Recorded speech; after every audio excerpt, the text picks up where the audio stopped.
Hello everyone, कैसे हैं आप सब लोग। तो आज हम लोग कुछ जो मेथड ऑफ रिसर्च जो एग्ज़ाम के पॉइंट ऑफ व्यू काफ़ी इंपॉर्टेंट है और उनको हम लोग यहाँ पे आज डिस्कस करेंगे। मोस्ट ऑफ जो type of method of research है ना वो हम लोग डिस्कस कर चुके हैं, लेकिन कुछ उसमें भी कुछ बाकी रह गए थे, तो वो हम आज की क्लास में डिस्कस करेंगे। तो उसमें से एक है एक्शन रिसर्च।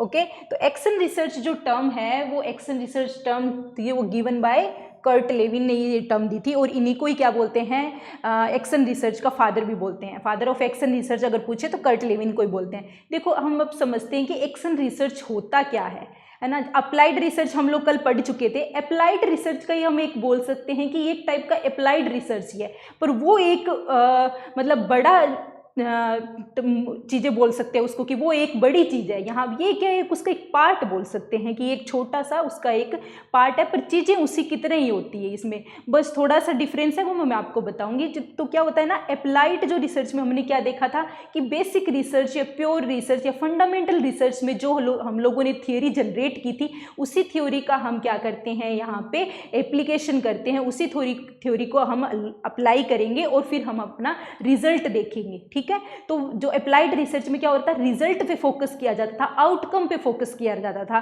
कोई एक प्रोडक्ट निकल के आएगा, नहीं कोई सॉल्यूशन निकल के आएगा, है ना। सॉल्यूशन तो यहाँ पे भी निकल के आता है। बस बात इतनी है कि जो अप्लाइड रिसर्च है ना और जो एक्शन रिसर्च है, उसमें डिफरेंस सिर्फ इतना ही रहेगा कि इसका जो रिजल्ट है ना, इसका जो रिजल्ट या जो हम बोल सकते हैं या आउटकम है, उसको हम क्या कर सकते हैं, जनरलाइज्ड कर सकते हैं, जनरलाइज्ड कर सकते हैं ना। जबकि यहाँ पे क्या बोल सकते हैं हम लोग कि इसमें जो है वो जनरलाइज्ड नहीं हो सकता। इसका जो, क्योंकि ये क्या कर रहा है, ये बेसिकली जो टेम्परेरी प्रॉब्लम का जो सॉल्यूशन है ना वो हमें प्रोवाइड करेगा। जो एकेडमिक जो टेम्परेरी प्रॉब्लम है उसका सॉल्यूशन हम लोगों को देता है। तो ये दो चीज़ें आपको दिमाग में रखनी है कि जो टेम्परेरी जो सॉल्यूशन, जो किसी प्रॉब्लम का जो सॉल्यूशन है ना, वो हम लोग एक्शन रिसर्च के थ्रू फाइंड आउट करते हैं। तो ये क्या हो जाएगा कि एक तो टेम्परेरी है, तो ये चीज़ों को आप समझने की कोशिश करो कि यहाँ पे जो होगा वो, उसको जो रिजल्ट आएगा, जो आउटकम होगा, उसको हम जनरलाइज नहीं कर सकते। वो इस पॉइंट ऑफ टाइम पे क्या प्रॉब्लम आ रही थी या फिर वो कितनी, मतलब किस टाइप की प्रॉब्लम थी, तो वो उस टाइप से हम बोल सकते हैं कि वो जो रिजल्ट आएगा, जो आउटकम आएगा, जो एक सॉल्यूशन आएगा, उसको हम क्या करेंगे, उसको हम जनरलाइज्ड नहीं कर सकते हैं। ये चीज़ आपको यहाँ पे इस एक्शन रिसर्च को अप्लाइड रिसर्च से डिफ्रेंशिएट कर रही है। यहाँ पे बस आपको ये चीज़ ध्यान में रखनी है। अब आता है एक्शन रिसर्च में क्या होता है, एक refers to a wide variety of evaluative, investigative and analytical research methods होता है, जो क्या करता है, डायग्नोज करता है प्रॉब्लम का with objective to help the researcher to find practical solution. Practical solution, ऐसे तो मैंने बोला ना, प्रैक्टिकल सॉल्यूशन तो निकल के आएगा। अप्लाइड रिसर्च की तरह इसमें भी हमारे पास में प्रैक्टिकल सॉल्यूशन निकल के आता है, लेकिन हम उसको क्या कर सकते हैं, जनरलाइज्ड नहीं कर सकते। हाँ, हम उस चीज़ का सॉल्यूशन उस at a point of time हम मतलब बता सकते हैं, लेकिन उसको हम लोग जनरलाइज्ड नहीं कर सकते कि ये सब के लिए भी हो जाएगा। ठीक है, to address them in a quick. एक चीज़ हमें यहाँ पे ये दिमाग में रखनी है कि क्विक मतलब तुरंत, क्योंकि टेम्परेरी सॉल्यूशन है, प्रॉब्लम है, तो हमें सॉल्यूशन भी तुरंत देना होगा ना। तो उस चीज़ को क्या होगा, क्विक एंड इफिशिएंट मैनर में ये अपना क्या करता है, जो सॉल्यूशन देता है। तो आप लोगों को यहाँ पे दो तीन चीज़ें यहाँ पे दिमाग में रखनी है। ये क्या है, साइंटिफिक है, ये क्वांटिटेटिव भी होता है नेचर में, है ना, ये दिमाग में रखना है। क्वांटिटेटिव तो आप अप्लाइड में कल पढ़े ही थे, तो ये याद ही रखना है कि ये क्वांटिटेटिव होता है नेचर में, क्योंकि हमें यहाँ पे क्या कर रहे हैं, हम विद डाटा हम अपना जो भी है रिजल्ट या सॉल्यूशन जो है वो हम लोग यहाँ पे देने वाले हैं। तो इसी वजह से हम ये नहीं बोलेंगे कि कितना क्या है ना, हम लोग उसकी क्वांटिटी प्रेजेंट करेंगे। हम उसकी एक विद साइंटिफिक रीजन या विद स्टेटिस्टिकल डाटा हम उस चीज़ को प्रेजेंट करने वाले हैं। तो हम इसको ये बोल सकते हैं कि इसकी नेचर क्वांटिटेटिव होती है। दूसरा, ये इवेल्युएटिव, इन्वेस्टिगेटिव, एनालिटिकल रिसर्च होता है, जहां पे हम चीजों को एनालिसिस करते हैं, जहां पे हम अपना टेस्ट रन कर सकते हैं, जहां पे हम एक्सपेरिमेंट लगा सकते हैं। तो ये सारी चीजें हम बोल सकते हैं। यहाँ पे क्या होता है, प्रैक्टिकल सॉल्यूशन भी होता है। तो ये अप्लाइड रिसर्च और एक्शन रिसर्च दोनों हम बोल सकते हैं सेम है, लेकिन यहाँ पे सिर्फ और सिर्फ डिफरेंस आता है, उसके जो आउटकम है वो जनरलाइज्ड हम यहाँ पे नहीं कर सकते एक्शन रिसर्च में, जबकि अप्लाइड रिसर्च में उसका जो रिजल्ट है वो क्या हो सकता है, जनरलाइज्ड हो सकता है। जैसे कोई एक टीचर है, वो जैसे तुम लोग लोग मेरे पास में ये कोई प्रॉब्लम लेके आ गए, तो मैंने क्या किया, मैंने अपनी नॉलेज के बेसिस पे आप लोगों को उस चीज़ का सॉल्यूशन दे दूंगी। जैसे कोई बोला कि मैम थीसिस का जो हमारा टॉपिक है वो हमें डिसाइड करना है, हमें किस एरिया में रिसर्च करना है, तो हमें पीएचडी थीसिस का जो टाइटल है वो डिसाइड करना है कि क्या करें क्या नहीं करना चाहिए ना। तो हो सकता है मैं कहीं ना कहीं आप लोगों के लिए बायसनेस मतलब मेरे हो जाऊं, किसी एक के लिए थोड़ा सॉफ्ट कॉर्नर दिखा दूं कि तुम्हें इस तरीके से ऐसे सोचना चाहिए, है ना।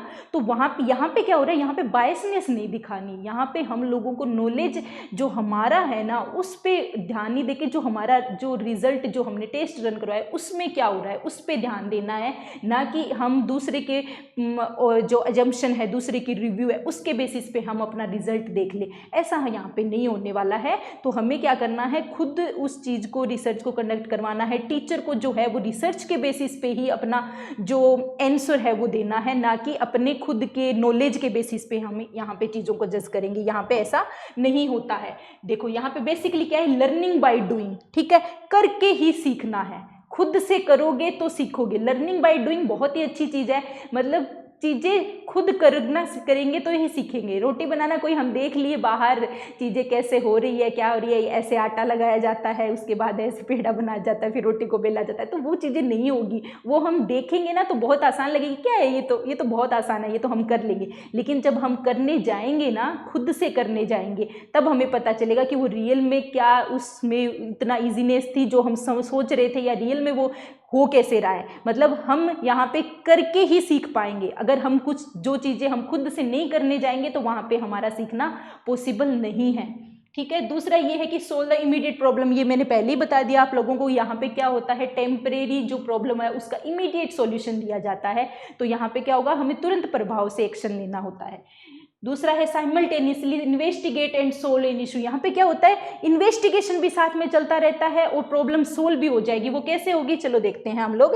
यहाँ पे देखो, इसमें क्या होता है, 4 स्टेप्स की प्रोसेस होती है। ये जो एक्शन रिसर्च की जो साइकिल होती है वो कैसे चलती है, प्लानिंग से शुरू करते हैं, है ना। हम प्लान बनाते हैं। प्लान में क्या करते हैं हम लोग, प्रॉब्लम जो होती है हमारी उसका क्या करते हैं, एनालाइज करते हैं प्रॉब्लम को। प्रॉब्लम का एनालिसिस होता है, पहले प्रॉब्लम का एनालाइज करेंगे। प्रॉब्लम को जब हमारी एनालाइज हो जाएगी ना, उसके बाद हम लोग क्या करेंगे, प्रॉब्लम का एनालिसिस होने के बाद में हम प्रोसीजर देंगे इन्वेस्टिगेशन की। उसको देखेंगे कि भाई आगे हमें इसमें क्या क्या करना होगा। मतलब एक हमें क्या करना है, ओवरऑल व्यू या जो प्लानिंग होती है वो पहले ही बना लेनी होती है कि आगे हम लोगों को क्या क्या स्टेप्स करने हैं और हमारी प्रॉब्लम क्या है। पहले सबसे पहले प्रॉब्लम का एनालिसिस करेंगे, फिर उसके बाद में उसको इन्वेस्टिगेट करने की जो प्रोसीजर है उस पे हम अपना फोकस करेंगे। दूसरा आता है कि फिर हम आते हैं एक्शन पे, ठीक है, एक्शन। तो एक्शन में क्या होता है, जो चीजें हम लोगों ने यहाँ पे प्री डिटरमाइंड थी, ठीक है, जो हम पहले ही बना चुके हैं कि प्लानिंग के दौरान हम लोगों ने ड्यूरिंग हमारी जो प्रोसीजर है उसके इन्वेस्टिगेशन के लिए हम लोग क्या करते हैं, प्री डिटरमाइंड जो चीज़ें होती है जो पहले बना चुके हैं ड्यूरिंग प्लानिंग, उनको हम एक्शन की फॉर्म में लेके आते हैं। उनको हम रियल में अप्लाई करके देखते हैं कि हाँ भाई इससे क्या होगा, ठीक है। यहाँ पे हमने देखा कि रोटी बनाने के लिए क्या क्या चाहिएगा, आटा चाहिए, पानी चाहिए, तो आटे में थोड़ा सा नमक भी डाल देते हैं। तो ये सारी चीज़ें, फिर उसको बनाते कैसे हैं, उसमें थोड़ा सा पहले आटा गूंथा जाएगा, उसमें पानी डाल के, है ना। तो वो सारी चीज़ें यहाँ पे हम लोगों ने बनाया। फिर एक्शन के ड्यूरिंग हम लोग रियल में वो चीज़ें प्रैक्टिकली खुद कर रहे हैं, ठीक है। वहाँ पे हम उसको प्रैक्टिकली हम एक्शन फॉर्म में लेके आ चुके हैं उसको। उसके बाद क्या हुआ, जब ये एक्शन फॉर्म में आ गई, उसके बाद हमारा जो ऑब्जर्वेशन है वो हम लोग करेंगे। ऑब्जर्वेशन में हम लोग देखेंगे, मॉनिटरिंग करेंगे, है ना। और यहाँ पे क्या होती है, हमारी मॉनिटरिंग रहती है कि हमारा क्या चीज़ें हो रही है एक्चुअल में, जो हम लोग हमारा प्रैक्टिकल जो इम्प्लीकेशन हम लोग कर रहे थे उस टाइम पे उसको एक्शन फॉर्म में लेके आए थे, तब हमारा क्या मॉनिटरिंग है, क्या मतलब हमारा यहाँ पे मेन फोकस रहेगा ऑब्जर्वेशन, यानी कि हम चीज़ों को ऑब्जर्व करेंगे कि क्या और कैसे हो रहा है ना। तो वो सारी चीज़ें हम लोग यहाँ पे ऑब्जर्वेशन के दौरान करेंगे। ऑब्जर्वेशन के बाद में हम लोग जाएंगे रिफ्लेक्शन पे। रिफ्लेक्शन में क्या होता है हमारा, रिफ्लेक्शन में मेन यही रहता है कि जो हमारा ऑब्जर्वेशन के बाद में जो हमारा रिजल्ट या जो आउटकम आता है ना, उस पे फोकस रहता है कि क्या वो ऑब्जर्वेशन जो हमने देखा उसके बाद में उसमें क्या हमारे साथ में चीज़ें निकल कर आ रही है ना, तो वो ही फिर उसके बाद ही हम लोग उसके फाइनल कंक्लूजन पे जाते हैं, उससे पहले हम लोग फाइनल कंक्लूजन पे नहीं जाते। तो यहाँ पे क्या होगा, पहले प्लानिंग, फिर एक्शन, फिर ऑब्जर्वेशन, फिर रिफ्लेक्शन, है ना। तो ये सारी चीज़ें कंटिन्यूसली ऐसे चलती रहती है। अगर फिर भी हमारे पास में कोई सोल्यूशन नहीं निकल जाएगा तो इन चीज़ों को फिर से रिपीट करते हैं, यानी कि ये क्या हो जाती है, फिर रिपीट मोड पे चलती रहती है। तो ऐसे आप लोगों को दिमाग में रखना है कि सबसे पहले प्लानिंग करनी है, फिर प्लानिंग में जो किया, जो प्री डिटरमाइंड जो चीज़ें थी उनको एक्शन फॉर्म में लेके आना है, एक्शन फॉर्म के बाद हमें उनका ऑब्जर्वेशन करना है, ऑब्जर्व करना है डाटा को, डाटा का कलेक्शन करना है, फिर उसके बाद में हम लोगों को रिफ्लेक्शन करना है, मतलब हमें अपने फाइनल कंक्लूजन पे पहुंचना है। तो ये आप यहाँ पे ध्यान में रखोगे। देखो, तो फिर मैंने जो बोला था ना कि प्रॉब्लम का इन्वेस्टिगेशन और सॉल्यूशन दोनों साथ साथ में चलता रहता है। यहाँ पे ऑब्जर्व करेंगे, जो चीज़ें आएगी यहाँ पे जब चीज़ें ऑब्जर्व करेंगे तो इन्वेस्टिगेशन होगा ना उस टाइम पे, क्योंकि हम चीज़ों को ऑब्जर्व करने का मतलब क्या है, चीज़ें इन्वेस्टिगेट, मतलब हम लोग वहाँ पे देख रहे हैं, हम सीख रहे हैं कि क्या हो रहा है, एक्चुअल में क्या हो रहा है, रियलिटी में क्या हो रहा है। हम अपना दिमाग नहीं लगाएंगे वहाँ पे हमें रियलिटी में जो हो रहा है ना, हमारे सामने, हमारी आंखों के सामने जो हो रहा है, हम उसी चीज़ पे फोकस करेंगे कि रियल में क्या हो रहा है। ठीक है, तो आप लोगों को दिमाग में रखना है कि यहाँ पे दोनों चीजें पैरेलल चलती है, इन्वेस्टिगेशन और सॉल्यूशन चीजों का। अब हम आते हैं एथेनोग्राफिक रिसर्च। एथेनोग्राफिक रिसर्च जो होता है ना, देखो आप, एथेनो का मतलब क्या है, ठीक है, ये जो एक वर्ड है एथेनो, इसका मतलब क्या है, इसका मतलब होता है कल्चर।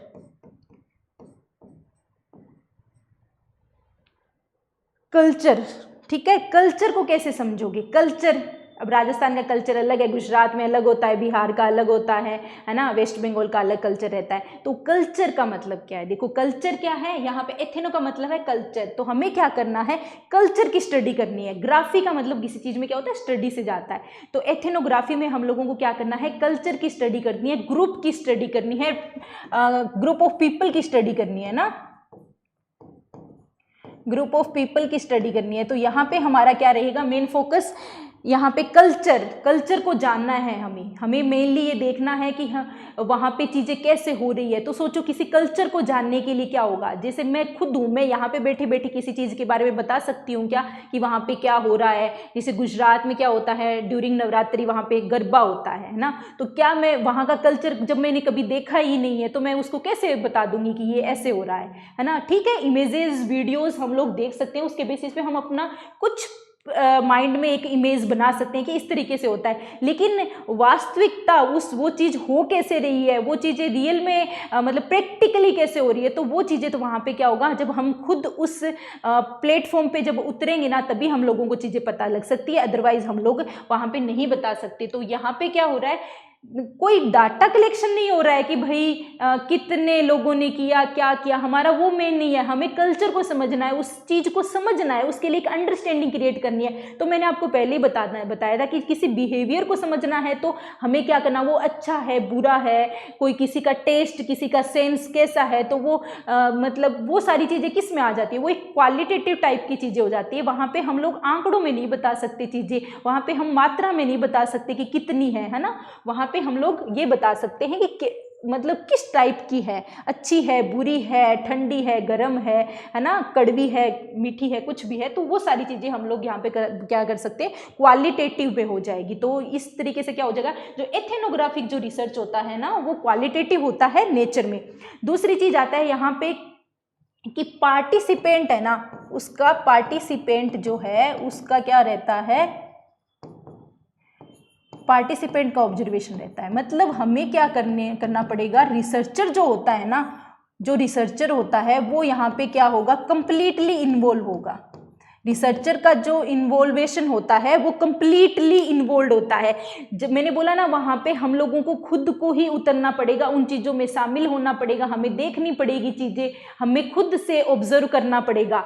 यही चीज़ें हैं कि पार्टिसिपेंट ऑब्जर्वेशन बहुत ज़रूरी है। जो पार्टिसिपेंट, जो रिसर्चर वहाँ पे है, जिसको जानना है उस कल्चर के बारे में, उसको खुद उस प्रोसेस में, उस कल्चर में इन्वॉल्व होना ही पड़ेगा। मतलब हम बोल सकते हैं कि यहाँ पे डायरेक्ट इन्वॉल्वमेंट होता है, कंप्लीटली इन्वॉल्वमेंट होता है रिसर्चर का उस कल्चर में। ठीक है, तो उस रिसर्च को बोल सकते हैं हम ethnographic research. It is defined as a extended on location, बोला ना मैंने, ऑन लोकेशन, ठीक है, नेचुरल सेटिंग, ये दिमाग में रखना आप सारी चीजें, नेचुरल सेटिंग ऑन लोकेशन, ये जो रिसर्च होता है ना उसी को ही हम वहाँ पे हमें खुद लोकेशन पे जाना पड़ेगा, उस चीज़ों को देखना ही पड़ेगा। ऐसा नहीं है कि हम यहाँ बैठे बैठे अपना ओवरऑल व्यू बना सकते हैं, कुछ नहीं बना सकते। जब तक हम लोग ग्राउंड पे नहीं उतरेंगे, उस ऑन लोकेशन पे नहीं उतरेंगे, तब तक हम अपना व्यू नहीं दे सकते। तो ऑन लोकेशन रिसर्च होता है to gather detailed and in depth information, है ना, डिटेल्ड इंफॉर्मेशन चाहिए। डिटेल्ड इंफॉर्मेशन का मतलब हम लोग क्या बोल सकते हैं, ये डिस्क्रिप्टिव होता है नेचर में, है ना, तो ये दिमाग में रखना आप, क्या हो जाता है, डिस्क्रिप्टिव, डिस्क्राइब करेंगे चीजों, पहले दिन देखा ना, आंखों देखा वर्णन, समझ रहे हो, डिस्क्रिप्टिव में क्या देखा था, एज इट इज, जो हमने देखा वो हमने बता दिया, जो हमने देखा वो जो हमने ऑब्जर्व किया वहां पे वही चीजें हम अपने माइंड में लेके चल रहे हैं, तो वही इसमें हो रहा है। यहाँ पे ये क्या होता है, डिस्क्रिप्टिव होता है, वहां पे हम लोग जो चीजें देखेंगे वो सारी चीजें हम लोग बता देंगे। दूसरा क्या होता है, सब्जेक्टिविटी इन्वॉल्व होती है भाई, है ना, सब्जेक्टिविटी, ये जो चीजें टर्म में जो लिख रही हूँ वो आप अपने माइंड में रखना, क्योंकि इनमें से हो सकता है सीधा डायरेक्ट पूछ ले। सब्जेक्टिविटी के अकॉर्डिंग हो रहा है, मतलब मेरा उस चीज को देखने का व्यू हो सकता है अलग हो, कोई दूसरा पर्सन जा रहा है उसका व्यू अलग हो, कोई थर्ड पर्सन जा रहा है तो उसका व्यू अलग हो, यानी कि मैं उस चीज को कुछ और तरीके से समझ रही हूँ। क्योंकि समझने में क्या हो रहा है, हम अपना दिमाग लगा रहे हैं और हर एक इंसान का थिंकिंग ऑफ वे होता है वो अलग अलग तरीके से होता है, कोई किसी को किसी तरह से जज करता है, कोई हो सकता है कोई उसमें कुछ और ही चीजें दिख के आ जाए जो मैं ना ही देख पाई हूँ, है ना। तो यहाँ पे क्या होता है, सब्जेक्टिविटी, ये आप चीज को दिमाग में रखना है ना। ये हो गया, तो ये आप ध्यान में, एक तो पहले तो क्या हो जाएगा, ये डिस्क्रिप्टिव होता है ना, डिस्क्रिप्टिव दिमाग में रखना, दूसरा सब्जेक्टिविटी, तो सब्जेक्टिविटी दिमाग में रखना कि सब्जेक्टिविटी के अकॉर्डिंग होता है, ठीक है। फिर हम यहाँ पे आते हैं कि ये बोल दिया ऑन लोकेशन होता है, गेदर करता है detailed and in depth information को on a societies customary ideas, values and practices through the participation in its collective social life. Okay, ये दिमाग में रखनी है कि जो सोशल जो लाइफ है उनकी, वो मैंने एग्जांपल देके मैं बता रही हूँ, लोग बाहर से आते हैं, यहाँ पे गणगौर होता है, राजस्थान में घूमर होता है, तो वो एक गणगौर कहीं और सेलिब्रेट नहीं होता, अपने यहीं हो रहा है, तो लोग मतलब वहाँ पे क्या करेंगे, लोग बाहर बैठे उस चीज़ का दिमाग में नहीं बना सकते कि भाई कैसे होता है, वो यहाँ आएंगे एक्चुअल में वो देखेंगे कि हाँ इस तरीके से चीज़ें हो रही है, तो वहाँ पे हमें उस कल्चर में जाना होगा, उस कल्चर में खुद को इन्वॉल्व होना होगा, वहाँ पे अपने को चीज़ें देखनी होगी, जो वहाँ पे लोग कैसे हैं, कैसे बातें कर रहे हैं, किस टाइप से हो रहा है, कैसे उसकी वो उसको मनाने का तरीका कैसा है, तो वो सारी चीज़ें हम लोग यहाँ पे देखते हैं। तो ये चीज़ें आप लोगों को दिमाग में रखनी है। डिस्क्रिप्टिव नेचर होती है, पार्टिसिपेंट का डायरेक्ट इसमें इन्वॉल्व होता है, ये कल्चर, ये ग्रुप ऑफ पीपल की स्टडी होती है। और दूसरा ये क्या है, एक चेन रिएक्शन बोल सकते हैं हम इसको, है ना, चेन रिसर्च भी बोल सकते हैं। यहाँ पे क्या होता है, जैसे कि कुछ लोग आउट ऑफ, मतलब हो सकता है वो पर्टिकुलर सोसाइटी के लोग हैं, वो ग्रुप उस कल्चर के लोग हैं, वहीं रह रहे हो सकता है वो डिफरेंट जैसे बंजारा है, बंजारा कम्युनिटी दूसरी जगह भी रहती है ना, तो वहाँ पे क्या है, पहले हम वहाँ पे स्टडी करेंगे, वहाँ के लोगों से पूछेंगे वही चीज़ें, क्योंकि वो कहाँ है वो हमें पता कैसे चले, वहीं के लोगों से जानेंगे हम लोग। फिर जो वो दूसरी लोकेशन पे जो रह रहे हैं वहाँ पे जाएंगे, उनके बारे में जाएंगे, फिर देखेंगे कि यहाँ के कंपेरिजन में कम्युनिटी या कल्चर दोनों का सेम है या नहीं है, कितना चेंजेस हुआ है ना। तो ये क्या है, हम वहाँ पे एक चेन बन जाएगी जिसके थ्रू हम लोग उसका पूरा ऑब्जर्वेशन के थ्रू हम लोग पूरा उसका एनालिसिस देखेंगे, उन चीज़ों को समझेंगे कि किस तरीके से हो रही है। तो यहाँ पे एक चीज़ ये भी ध्यान में रखनी है कि चेन जो रिसर्च है ना, चेन प्रोसेस जो इन्वॉल्व होती है ना, वो इसमें ही होती है। फिर आता है एम्फेसिस व्यू, इम्फेसिस ऑन, है ना, इम्फेसिस ऑन द इमिक और द इनसाइडर व्यू, है ना। इनसाइडर व्यू कब जान पाओगे, बाहर से देखने से तो नहीं जान पाओगे, यहाँ पे बैठे बैठे तो नहीं जान पाओगे, जब वहाँ पे ऑन लोकेशन उतरोगे तभी तो जान पाओगे। तो इसमें क्या होता है, इनसाइडर व्यू पे हम लोगों को ध्यान दिया जाता है। It is guided by general research question, not by hypothesis.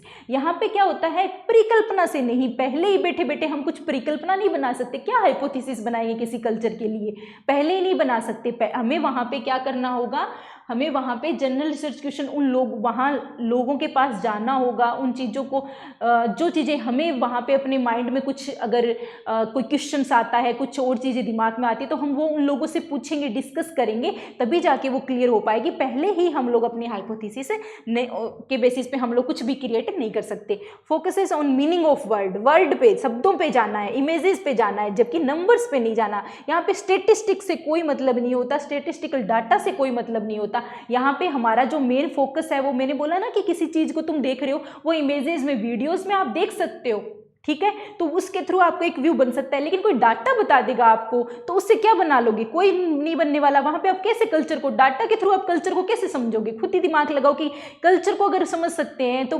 Examples दिमाग में रखो। कल्चर का मतलब क्या, किसी कहाँ पे क्या कौन सी चीज़ें फॉलो होती है। कल्चर अपने राजस्थान में तो जितनी वेरिएशन है वो कहीं नहीं होगी, तो वो सारी चीज़ें अपने को माइंड में रखनी है, और उसके बेसिस पे ही हम लोगों को ये दिमाग में रखना है कि एथेनोग्राफिक रिसर्च होता क्या है। तो जहाँ पे आंकड़ों का ज़्यादा महत्व नहीं होता, आंकड़ों से ज़्यादा जो चीज़ें हमने देखी है, जो इमेजेस, जो वीडियोस, या फिर जो हम बोल सकते हैं कि वर्ड्स जो हम लोगों से सुन के आए हैं, वहाँ पे जाके सुने हैं, तो उनसे हमारे ऊपर इफेक्ट पड़ेगा, ठीक है।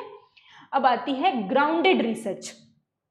ग्राउंडेड जो रिसर्च होता है ना, वहाँ पे हम लोगों को क्या करना होता है, यहाँ पे अपना टेस्टिंग से कोई मतलब नहीं होता है। यहाँ पे हमारा टेस्टिंग से कोई मतलब नहीं होता। ये क्या होता है, एक देखो, it is a systematic methodology होती है। पहली बात तो ये सिस्टमेटिक मेथोडोलॉजी है that has been largely applied to qualitative research, है ना, ये दिमाग में रखना। ये क्या है, क्वालिटेटिव रिसर्च टाइप का रिसर्च हो गया, क्योंकि यहाँ पे भी हमें आंकड़ों से मतलब नहीं है। यहाँ पे हम लोगों को क्या करना है, कंटिन्यूस, हम लोगों को क्या करना है, कॉन्स्टेंट कंपेरिजन करना है चीज़ों को जो ग्राउंड लेवल पे है, उनको आपस में कॉन्स्टेंट कंपेरिजन करना है, कंसेप्ट बिल्डिंग करना है, ठीक है, concept building.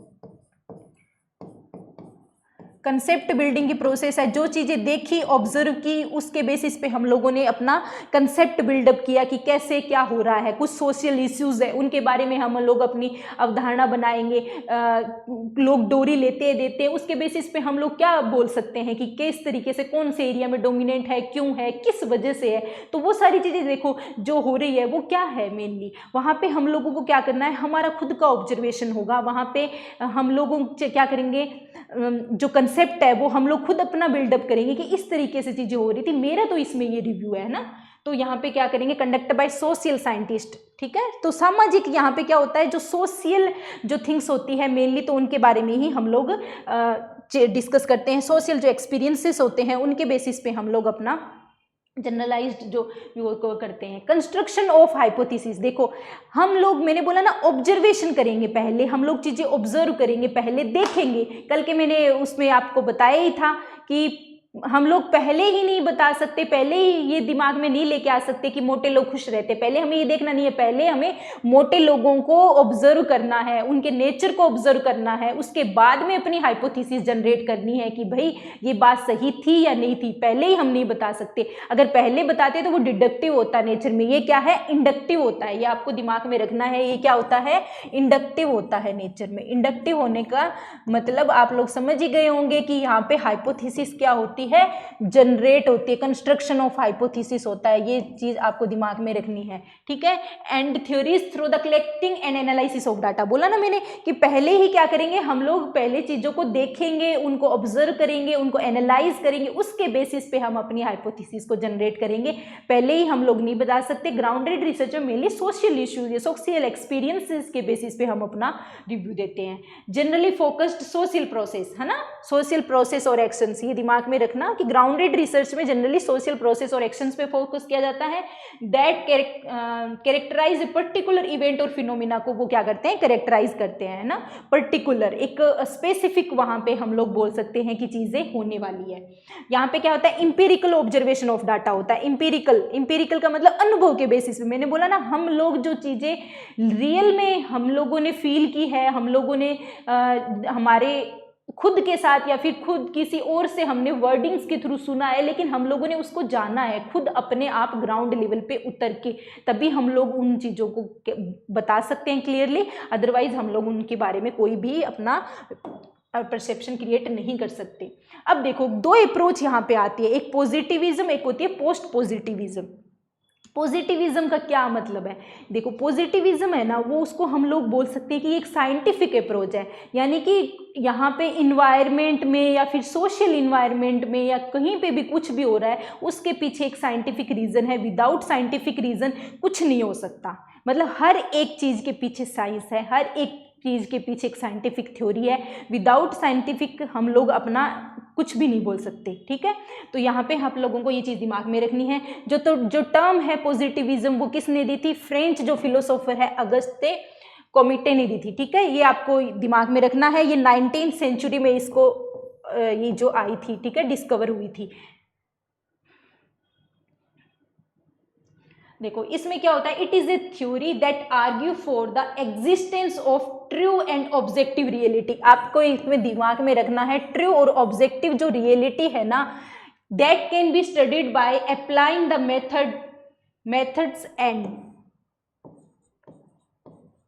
Methods and principle of natural sciences and scientific inquiry. ये आप लोगों को बिल्कुल दिमाग में रखना है। साइंटिफिक इंक्वायरी यहाँ पे होती ही है। मैंने ये बोल दिया कि ये एक साइंटिफिक अप्रोच ही है। हम विदाउट साइंस हम लोग इसको कुछ नहीं बोल सकते। हर एक चीज़ के पीछे विज्ञान है, ये दिमाग में रखना। हर एक चीज़ के पीछे कुछ ना कुछ लॉजिक है। ऐसा नहीं है कि हम अपना अजम्पशन या प्रिसपोजिशन बना सकते हैं। यहाँ पे हम अपना कुछ भी नहीं बना सकते। हर एक चीज़ के पीछे एक पर्टिकुलर रीजन या साइंस या कुछ भी अपना एक पहलू है, ठीक है। तो अब वो यहाँ पे ऑब्जेक्टिव रियलिटी से देखो क्या मीनिंग है, an understanding of reality which is free from any kind of biasness, faith and beliefs. ये चीज आपको दिमाग में बहुत रखनी है, ठीक है। ऑब्जेक्टिव रियलिटी का मतलब क्या होता है, मतलब वहां पे क्या है कि जो हमारा जो व्यू होगा ना वो फ्री फ्रॉम एनी बायसनेस होना चाहिए। वहां पे हम चीज़ों को ऐसे नहीं बोल सकते कि यहाँ पे ये मेरा परसेप्शन है, ये मैं कह रहा हूँ कि मुझे ऐसा लगता है। ऐसा कुछ नहीं होता है। आपको क्या लग रहा है उससे मतलब नहीं है, साइंस क्या कह रही है उससे यहाँ पे मतलब है, ठीक है। तो ये चीज़ें आपको दिमाग में रखनी है। अपना मतलब व्यू नहीं बनाना। बिजली चमक रही है, ठीक है, बिजली कड़कड़ाती है तो उसके पीछे एक साइंस है, उसके पीछे एक साइंटिफिक रीजन है भाई क्यों कड़कड़ाती है। ऐसा नहीं है कि अपना एक कुछ बना दिया जैसे पुराने में कि इस तरीके से हो रही है चीज़ें, है ना। वहाँ पे हम लोगों को उस तरीके से नहीं बोलना कि वो महाभारत में ये जो कृष्ण जी की जो कहानी स्टोरी है उसमें कि कंस मामा आए थे वो पकड़ने के लिए बिजली को, बिजली आकाश में चली गई, इस तरीके से हो रहा था। तो वो यहाँ पे हम लोगों को इस नहीं बोलना है। हमें क्या करना है, यहाँ पे हम लोगों को यही दिमाग में रखना है कि ये जो चीज़ें हो रही है उन सब चीज़ों के पीछे एक पर्टिकुलर रीज़न होता है, ठीक है। तो अब हम लोग चलते हैं कि इसमें क्या होता है, it focuses on the knowledge of facts gained through the observation. देखो आ गया ना, ऑब्जर्व कब करेंगे चीज़ें, जब वहाँ पे हम लोग खुद उसको टेस्ट या एक्सपेरिमेंट कंडक्ट करवाने जाएंगे, तब हम देखेंगे कि रियल में क्या हो रहा था और उसके पीछे का रीज़न क्या है। और रीज़न भी एक विद हम लोग साइंटिफिक रीज़न बोल सकते हैं। ऐसे नहीं होगा कि कुछ ऐसे ही हम लोग बोल दिए कि हमने तो देखा था और इस तरीके से हो रहा था। देखा था लेकिन ऐसा हो रहा था, लेकिन उसके पीछे भी एक साइंस है, उसके पीछे भी एक साइंटिफिक थ्योरी है। तो वो लॉजिक हम लोगों को यहाँ पे बताना है। तो दूसरा आता है पोस्ट पॉजिटिविज्म। तो पोस्ट पॉजिटिविज्म उसका बिल्कुल अपोजिट है, पॉजिटिविज्म का बिल्कुल अपोजिट है। यहाँ पे ये क्या कहना चाहते हैं, यहाँ पे ये कहना चाहते हैं कि भाई साइंस भी फेल हो जाती है और कोई भी जो क्या बोलते हैं थियरी है वो तब तक चलती है जब तक वो फेल नहीं होती या फिर जब उसको गलत घोषित नहीं कर दिया जाता। ये इस सिद्धांत पे काम करती है। ये कहती है कि कुछ जो है ना खुद के बिलीव्स भी होते हैं, कुछ अपनी बायसनेस जहाँ पे आ जाती है वो पोस्ट पॉजिटिविज्म का ही पार्ट है। जबकि पॉजिटिविज्म में ऐसा नहीं हो रहा था। वहाँ पे हम लोग ये नहीं बोल रहे थे कि ऐसे ही हो जाती है, ऐसे कुछ नहीं होता। हर एक चीज़ के पीछे साइंटिफिक रीज़न होता है, वो पॉजिटिविज्म कहता है।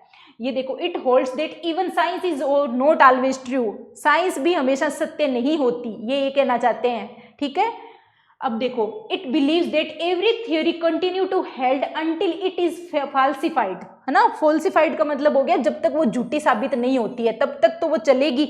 और दूसरी चीज है और in other words proven wrong, या वो जब तक गलत प्रूव नहीं हो जाती ना तब तक वो थियोरी है वो कंटिन्यू रहेगी, अदरवाइज वो कंटिन्यू नहीं होगी। हर एक थ्योरी को रिजेक्ट भी किया जाता है, उसके बाद में नई थ्योरी बनती भी है। तो इसका मतलब ये हो गया कि आप साइंटिफिकली भी चीज़ों को प्रूव कर दोगे तो वहाँ पे भी कुछ ऐसी चीज़ें हैं कि हो सकता है आपका ऑब्जर्वेशन ही गलत हो जाए। ये तो ये भी कहते हैं कि आप बोल रहे हो कि हमने ऑब्जर्व करके देखा है चीज़ों को, लेकिन ऑब्जर्वेशन में भी क्या होता है, कुछ ना कुछ एरर रह जाती है, कुछ ना कुछ खामियां रह ही जाती है। तो इनका कहने का मतलब ये है कि साइंस जो होती है वो हमेशा सत्य नहीं होती। दूसरी बात है these are based on some specific assumption and supportive action. देखो ये दिमाग में रखना, ये specific assumption and supportive action पे भी डिपेंड करता है, तो आपको ये चीज दिमाग में बिल्कुल रखनी है। यहाँ पे अजम्पशन होते हैं, जबकि इसमें जो पॉजिटिविज्म है तो इसमें तो हो रहे हैं, ये उसमें इस वाली में तो हो रहे हैं, पोस्ट पॉजिटिविज्म में उसमें नहीं होते। ठीक है, तो ये दिमाग में रखना है। जबकि पोस्ट पॉजिटिविज्म में क्या होता है, ये इससे दोनों से क्या डिफरेंट है, ये कह रहा है कि observation can not be relied on perfectly because they are subject to error. समझ रहे हो, यहाँ पे वो बोल रहे हैं कि प्रत्यक्षवाद के विपरीत क्या हो रहा है, जो उत्तर सकारात्मकवाद वो कहता है कि टिप्पणियों पर पूरी तरह से भरोसा नहीं किया जा सकता है क्योंकि वे त्रुटि के अधीन है। यानी कि हमारा जो ऑब्जर्वेशन है ना उसमें भी प्रॉब्लम हो सकती है, हमारा ऑब्जर्वेशन भी रॉन्ग हो सकता है, क्योंकि क्या है, इंसान का जो दिमाग है ना वो एक लिमिट तक ही सोच पाता है। ऐसा तो है नहीं कि वहाँ पे अनलिमिटेड हम लोग चीज़, हो सकता है कुछ हमारी ही वजह से कुछ त्रुटि रह गई होगी। तो ये जो साइंस है, ये जो अप्रोच है वो पोस्ट पॉजिटिविज्म ये कहना चाहती है कि जो ऑब्जर्वेशन है उसमें भी त्रुटियां आ सकती है, उसमें भी एरर हो सकती है। तो आप ये नहीं कह सकते कि हर एक चीज़ के पीछे मतलब कुछ ना कुछ साइंटिफिक रीज़न होता है। ये साइंस में भी प्रॉब्लम आ सकती है, साइंस भी एक ही हद तक काम करती है, उसके बाद में वहाँ पे भी हम लोग बोल सकते हैं कि कुछ ना कुछ चेंजेस होते रहते हैं। अब देखो पॉजिटिविज्म और पोस्ट पॉजिटिविज्म में क्या क्या डिफरेंस है। देखो ये है एक साइंटिफिक अप्रोच, ये हम लोग मैं बता चुकी हूँ। ये एक इंटरप्रेटिव नॉन साइंटिफिक अप्रोच है। इंटरप्रेटिव मतलब यहाँ पे चेंजेस हो सकते हैं, ये फ्लेक्सिबल है नेचर में, है ना। फ्लेक्सिबल का मतलब यहाँ पे हम अपना व्यू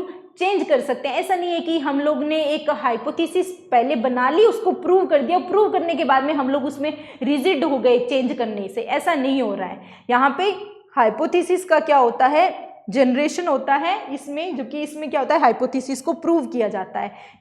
जो कल हम लोग देखे थे डिडक्टिव और इंडक्टिव में, डिडक्टिव में क्या था, ऑलरेडी एक हाइपोथेसिस बन गई थी हमारे माइंड में और फिर उसको हमने प्रूव किया था विद साइंटिफिक रीजन। तो प्रूव कब करते हैं, प्रूव करने की बात ही तब आती है जब हम विद साइंटिफिक रीजंस कुछ चीज़ों को बताते हैं। तो देखो ये चीज़ें अगर एक चीज़ दिमाग में आ गई तो फिर उससे सारी चीज़ें होने। हाइपोथेसिस का यहाँ पे क्या हो रहा है, टेस्टिंग हो रही है। तो हाइपोथेसिस का टेस्टिंग है, ये डिडक्टिव हो गई नेचर में। दूसरी है जब चीज़ों को प्रूव करते हैं तो वहाँ पे हमें क्वांटिटेटिव चीज़ें निकल के आती है, वहाँ पे हम आंकड़ों में, हम स्टेटिस्टिकल डाटा के फॉर्म में अपनी बातें कह सकते हैं।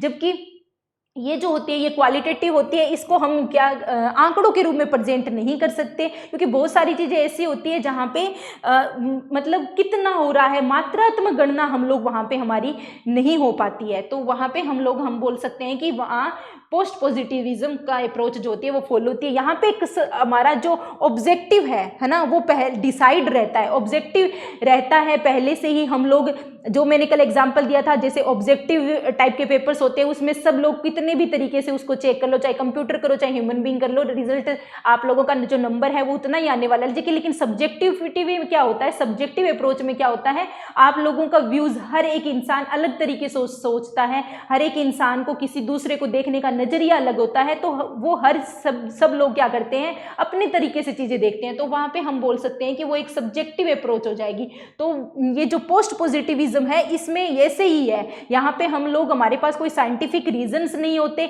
यहाँ पे हमारे कुछ अजम्पशंस भी होते हैं। तो हम लोग ये बोल सकते हैं कि ये क्या है, एक सब्जेक्टिव है। ये ट्रेडिशनल था क्योंकि 19वीं सेंचुरी में पॉजिटिविज्म आ चुका था, उसके बाद में हम लोग देख रहे थे कि हर चीज के पीछे हम एक साइंस बता रहे थे कि ये ऐसा हो रहा है। जबकि यहाँ पे ये जो पोस्ट पॉजिटिविज्म अप्रोच है ना, ये एक न्यू फॉर्म ऑफ अप्रोच है जहाँ पे हम बोल रहे हैं कि कुछ चीजें विदाउट रीजन भी हो सकती है।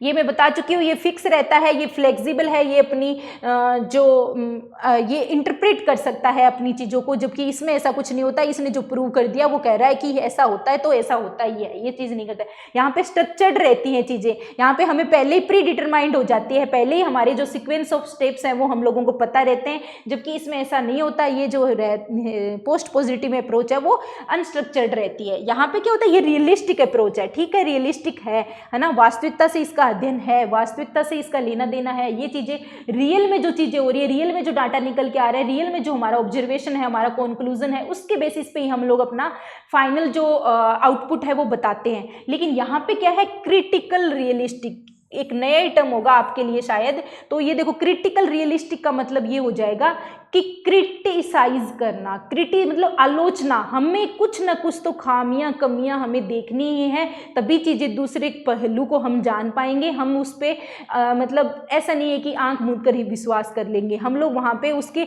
आलोचनात्मक टिप्पणी करेंगे, तभी हम लोग बोल सकते हैं कि ये ऐसा है, कि उसमें कुछ कमियां निकल के आएगी, तभी हम यहाँ पे अपना जो व्यू है वो प्रेजेंट कर पाएंगे। तो इस तरीके से हम लोग यहाँ पे बोल सकते हैं कि क्रिटिक्स बोल सकते हैं, क्रिटिक्स या क्रिटिसिज्म या कुछ भी, क्रिटिसाइज भी बोल सकते हैं। मतलब हमें उसके दोनों पहलू, उसमें क्या खामियां हैं, क्या अच्छाइयां हैं, उन सब पे भी हमारा फोकस रहता है। जो मतलब सत्य जो हम लोगों ने बता दिया उसी पे ही नहीं, उसके अलावा भी हम लोग उसके और भी पहलुओं के बारे में हम लोग यहाँ पे देखते हैं। तो ये जो मेनली जो पॉजिटिविज्म और पोस्ट पॉजिटिविज्म है, तो उसमें आपको ये डिफरेंस अच्छे से दिमाग में रखना है। अगर आप एक टर्म पे चले जाओगे ना, तो इसको याद रखना बहुत ही आसान हो जाएगा। वो जैसे क्वालिटेटिव और क्वांटिटेटिव वाला, या फिर डिडक्टिव पे चले जाओ, तो जो देखो डिडक्टिव में हम लोगों ने क्या था, डिडक्टिव में हमने देखा कि हमारे पास में एक हाइपोथेसिस पहले से ही बन गई, और उसी हाइपोथेसिस को हमने बाद में टेस्ट किया तो मतलब वहाँ पे साइंस लेके आए,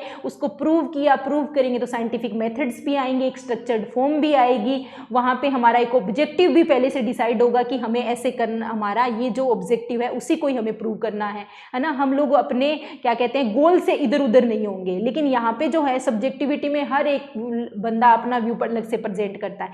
तो एक टर्म अगर डिडक्टिव भी पकड़ के चलेंगे तो हमारे पास में ये सारी जो चीज़ें हैं वो सारी चीज़ें अच्छे से क्लियर हो जाएगी। Scientific, deductive, quantitative, objective, traditional, fix, structure, realistic और क्रिटिकल रियलिस्टिक, ये चीज़ें दोनों आपको दिमाग में रखनी है, क्योंकि ये अभी पीछे के एग्जाम्स में पूछी भी गई है।